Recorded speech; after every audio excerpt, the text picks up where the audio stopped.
see some guys, see Dante, obviously see McKenzie, and he was kind of the one that reached out to me and putting this whole thing on for an unbelievable cause, and Otis Anderson and his family, and then I think obviously a chance to maybe give some money back to the guys currently at UCF that are playing now.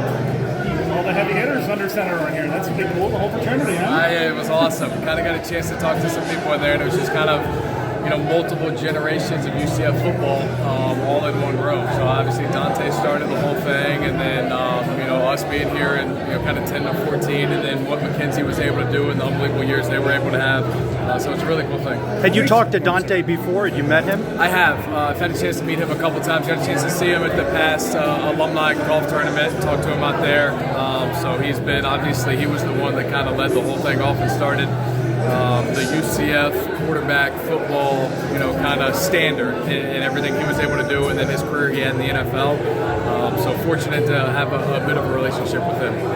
What does this mean? Obviously, you talked about the process with Dante, and then you, and then McKenzie, and now to get to this point where UCF's getting into the Big 12. What does it show about this program and how it's grown?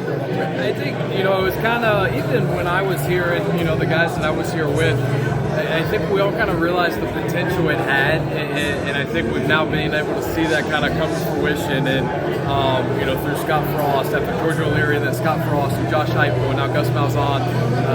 It's been really good coaches. I think Gus is going to do great stuff. He's got a great staff. They've brought really good players in, and I think it's only going to continue to grow. It's such a special place with a unique environment and a great atmosphere. How proud are you of the role you played in paving the way for what's happening now? My years here at UCF will always be kind of highlights of my football career and really my life in general, the 4 years I got to spend here. And to me, it was the group of guys I was able to do it with, the group of the recruit class of 2010, the guys I came in with, Clayton Gellers and Josh Reese and Jeff Godfrey and Torian Wilson and the McCrays.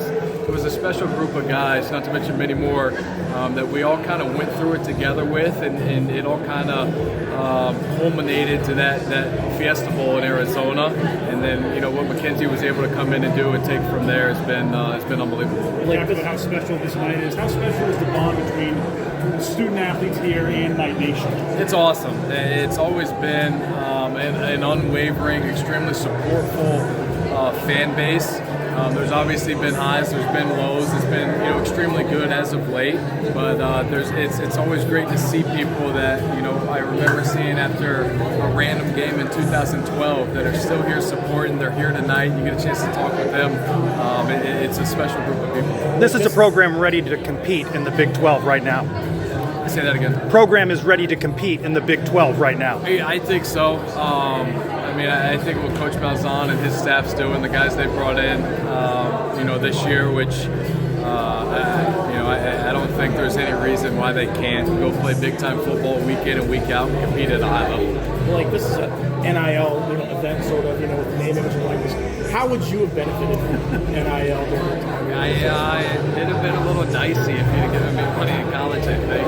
But I couldn't be more happy. I've always been an advocate of college athletes, really anybody. If you can make money, make money. If you can do anything to benefit yourself and your family and those around you, I think get as much as you can. I hope it kind of keeps the college game sacred in the way that it's always been, and not knowing much about it, I hope that the university and the football team provides the resources for these kids that aren't bringing money in to kind of teach them things about it and how to handle it and how to I think positively use it the best way they can. You look at what McKenzie's been able to do, obviously with Dreamfield and some of the other business opportunities.